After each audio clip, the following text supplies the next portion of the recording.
Welcome back to Featured on the Wireless. And today I'm chatting to a lady who's from South Africa, but she's now based over in the Netherlands. Welcome to the Wireless, Cindy Louise, and thank you for joining me today.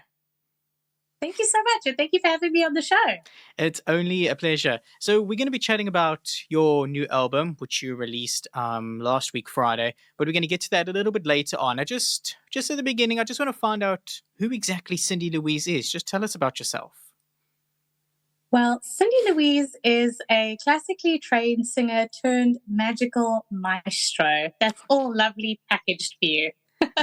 So that's like a nice, simple way of describing who you are in a few words. Exactly. And then, as I said, you are now based in the Netherlands, but you are actually originally from South Africa. So when did you move over there, and was there a reason for it? I moved over after my degree. I think that was 2019. I was 23 at the time, I think. So I have to really think back here, you guys. And I actually moved over because I wanted to do my master's in operatic training, and they had a really cool program here. But as life goes, I didn't get in, and then there was COVID, and then everything just shut down. Yeah. And then I decided, why not let me write my own music? Okay. I would imagine that's probably weird, making that transition to a completely new place, and then you get the lockdown almost instantly, right? Yeah, it was quite a shock. I'm not going to lie. I always say COVID really took away 2 years of my life. So I always say I'm 2 years younger than I am, but hey. No, that's the best way to look at it. And then when you're not making music, whether it's singing, writing songs, or even making it, what do you find yourself doing? I find myself definitely immersed in fashion projects, and I'm also an actress. So I do a lot of acting and stuff like that. So actually, to be honest, I'm always busy. I don't necessarily have any hobbies because my mind is just always active on work, which is fine too. No, of course. I mean, especially when it's something you enjoy. And then when it comes to your music, for someone who's perhaps never heard your music before, how would you describe it? And is there maybe an artist that you can say, I not necessarily want to be like, but you draw inspiration from? So I always tell my music when people ask me what kind of genre do you sing? I always say, well, I'm going to classify it as theatrical rock because I use elements of classical music, musicals, West End kind of music, and rock music, as well as a bit of pop music. And I blend it all in one genre because my music is very vocal based. And it's very expressive. I always like to say my music is also very cinematic. I definitely make music with the intention that it somehow lands in a series or a film or behind a gaming console. I always have that kind of intention in mind. So think about that for describing my music. And with an artist in mind, I always get referred to Evanescence. I don't know, a lot of people say that I sound like, so I'll just say her, AP. Which is not a bad. I don't mind. No, of course. And then I was reading in your bio, and correct me the pronunciation. I see that you are a member of Mythos Collective. I hope I pronounced that right. I think it's called the Mythos Collective. I could be completely wrong too, to be honest. All right. Well, you're part of it. You're a member of that group, and it says that you create connection, magic, and more. Are you able to tell us more about that? So this collective is really amazing because it brings all of these creative people together, and then they host events. So these events are very much kind of like fantasy-based balls. I do love reading, even though I said I didn't have hobbies. I love reading, but that's with work in mind, Yeah. But they kind of bring these fantasy books to life. So if you think about all these extravagant galas and people are dressing up and they have these really beautiful wings or costumes or crowns. So they host these kind of events, and usually I get hired to or booked to sing at these wonderful events because my new music is very fantasy based and it's very elaborate. So it makes for a really exciting show. That's very cool. And then your album covers. I want to talk to you about it because the cover for your new album it's really awesome. It's something I haven't seen pretty much ever. It's a very unique album cover. do you design them, and where do you get the ideas from? So a lot of the time, I definitely kind of direct where I want the album covers to go. I'm very much involved in the creative process, and that's what I love about being an independent artist. I never have to worry about, no, but this is not what the company is going for. Like, I have full control. Very cool. For the latest cover, actually very funny because it wasn't planned that way. I wanted to have a very like foresty kind of theme, but in the Netherlands, you're not allowed to just randomly go take pictures anywhere. I have tried that. The police were actually called because they were like, this is private property. And I was like, oh my gosh, I'm an artist. I'm not some, weirdo trying to do who knows what. So can you imagine? I was like in a full fairy costume and the cops were like, okay, well, you can do that. So that is not allowed. Okay. And thankfully, my husband is a photographer and he's very talented. His name is Sean Layton and he does automotive photography. So if you want to check him out, his page is Slam Media if you like cars. Okay. And luckily he does. Well, I mean, he's forced to do people because I'm here, Yeah.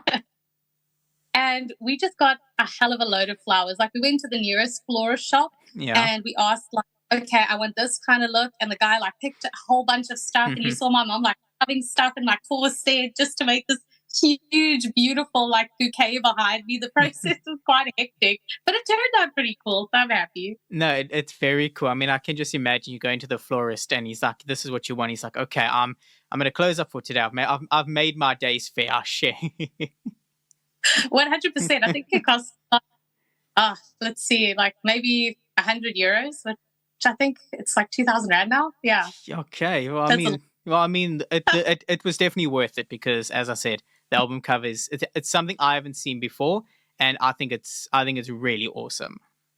Oh, thanks so much. I really appreciate that. And then I was reading up a little bit about you, and I see that you were part of the Mediterranean Opera Festival program, which happens in Italy. Can you chat to us about that and the experience?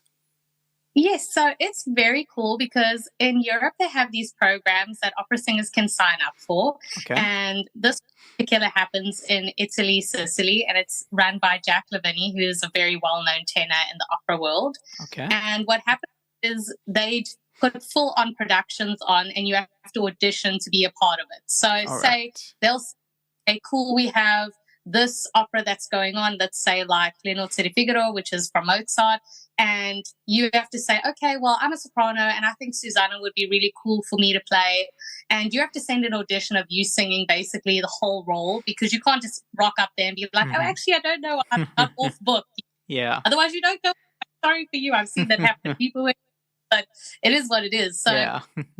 Very cool. They have like these really cool opera productions and it gives you a chance to learn how to basically move on stage. They have all the coaches there to help you and they're very like well-known coaches too, especially in Europe. And then it also gives you a chance to sing with a full orchestra, which is obviously very different than piano accompaniment. So yeah, it's very fun too. All right. And then also reading more about you, you seem to be quite busy because last month you went on a songwriting camp, correct? Yes, you're 100% correct. So talk to us about that. What is a songwriting camp and how was that for you? So this songwriting camp in particular is called Tile Yard and it is hosted in London. They actually have a whole school. Very cool. I mean, if I was planning to do classes, I would definitely go there because it's very fun and the equipment is just phenomenal. Okay. And what you do, you also have to basically kind of audition. You have to send in your portfolio. What you do, are you a songwriter, are you a producer, they're very different kinds of things. And basically you get put in a room with 3 other individuals and one of them being a producer that's like professional in the industry. I was like very thankful because I was actually put with someone who does Adele's recordings. So oh wow, okay. Getting so excited. Try to stay calm in these situations, but you can't. No, of course. No, inside you're screaming, You're like, no, that's very interesting to hear. And in your mind, you're like, oh my God. But it's very cool. And you have got a brief, and it's a real brief. Like, it's not, okay, like pretend. Like, it's literally like Kelly Clarkson saying to you something and saying, cool, I'm releasing a new rock single. I want it to sound like this. I want these kind of melodies. I want this chorus to be catchy or that or that or that. Yeah. And then you with these people and you go, okay, what are we going to do? And you've got one day to do this, so like 8 hours. And it's like quite a lot of like intense emotions because of course it's very different from writing for yourself. For yourself, you can say, what do I want? But when you're writing for someone else, you have to look through their music catalog, see, of course, like what kind of pitch can they also reach? Because, of course, you want them to pick your pitch, It's obviously income also.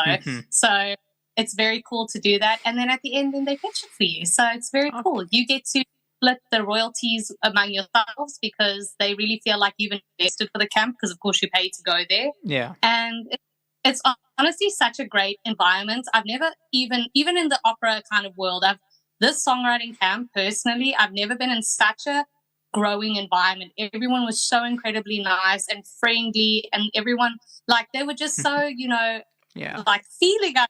So it was really cool. It was very fun. I made a lot of friends. No, that's cool. That's very nice. So there's this little game I like playing, but I'm going to warn you in advance, you're going to be put on the spot. So I hope you're all right with that, even though it is relatively early. It's all good. Go for it. So what I've done, you might have seen like this trend that was going around social media a while ago.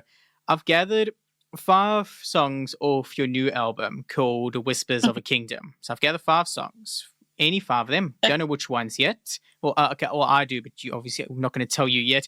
And what I want you to do is I want you to blindly rank them on a scale from 1 to 5. 1 being your most favorite, and 5 being your 5th most favorite of the list. Okay. And once a song has been put in a position, he can't be moved. He's staying there.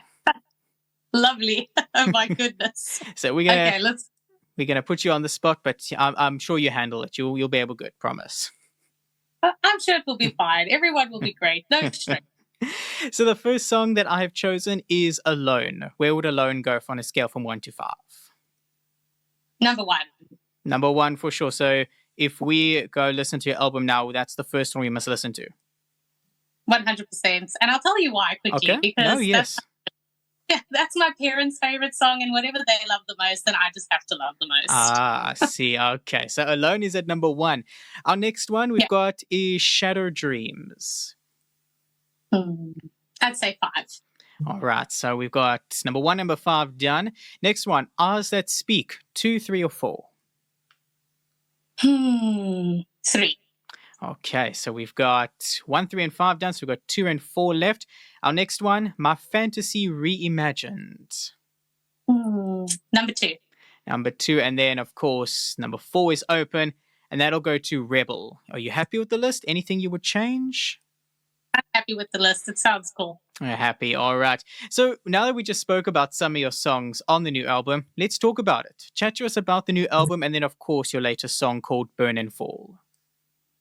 Thank you so much. So Whispers of a Kingdom is actually a concept album. So when I say that, I mean like it's not necessarily about myself or my emotions. Okay. I wanted to create something that was kind of like a fantasy novel, but for your ears. Right. So the whole album is about a fae queen, like a fairy queen that's lost her kingdom, and now she's trying to find a new home for her people, and she's going through a lot of these kind of emotions like loss, and she's fallen in love, and she's feeling betrayed, and at the end, like the last song is actually really like heart-wrenching for me, and that's called Fae Dance, because it starts with this very beautiful high notes, and the wording, like the lyrics that you start with is I miss home, and it's kind of like a remedy of, I know that right now I've found like a great place for my people. I know we can move on, but in my mind, I still miss what used to be. And for me, it like really kills my heart because that's how sometimes I feel when I like miss South Africa. I really miss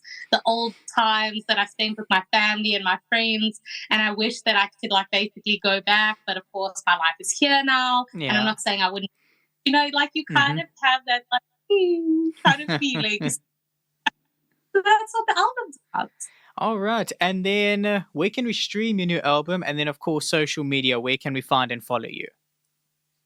Yes, so you can stream our album on all streaming platforms. You can find it on Spotify under Cindy Louise, and of course iTunes, Apple Music, which is kind of the same but apparently different.